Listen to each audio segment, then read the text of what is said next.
आज मैं बेटी विवाह गीत बहुत सुंदर सुनाने जा रही हूँ। और जब बेटी की विदाई होती है उसी समय की गीत सुनाने जा रही हूँ। और मेरे वीडियो को ज़रूर देखना और मेरे वीडियो को लाइक और सब्सक्राइब और शेयर ज़रूर करना। जय माँ कामाख्या।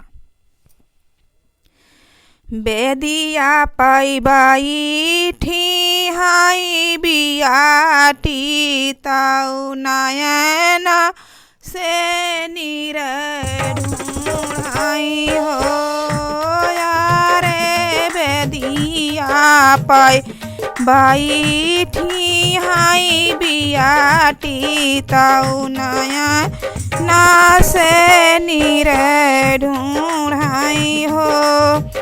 ओ दादी भरा मुख दिया हुआ सिसवा सजन घर जाइत बाटन हो।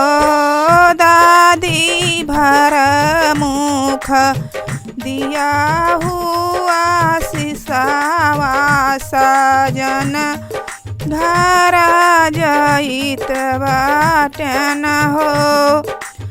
अमावा की नहीं नातिन बउरौआ मिलिया सा घऊ धाऊ हो।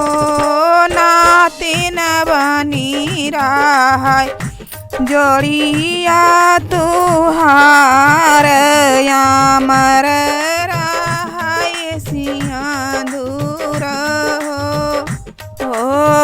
नातिन बनी रहाई जोड़िया तुहार यामर रहाई सियादूर हो। बेदिया पैबाई ठी हाई बियाटी ताऊ नयन से नीर ढूंढाई हो।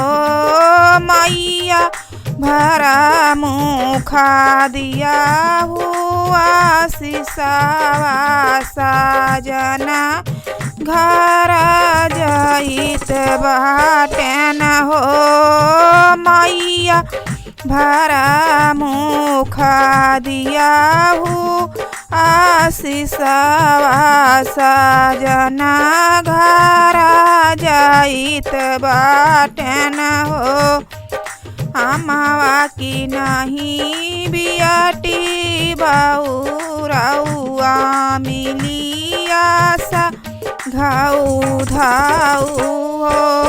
बियाटी बनी रहा जोड़िया तुहार यामर रहा सियादूर हो।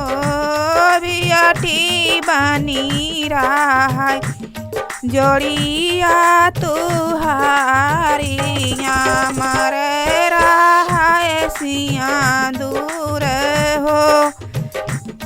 बेदिया पैबाई ठी हाई बियाटी ताऊ नयन से नीर ढूंढाई हो। चाची भरा मुखा दिया हुआ सिसवा सजना घर जाइत बाटन हो। अमावा की नहीं बियाटी बउरौआ मिलिया सा घऊ धाऊ हो। बियाटी बनी रहा जोड़िया तुहार यामर रहा सियादूर हो। बेदिया पैबाई ठी हाई बियाटी ताऊ नयन से नीर ढूंढाई हो। ओ भाभी भरा मुखा दिया हुआ सिसवा सजन घर जाइत बाटन हो। भाभी भरा मुख दिया हुआ सिसवा सजन घर जाइत बाटे न हो। अमावा की नहीं ननदी बउरउआ मिलिया सघऊ धाऊ हो।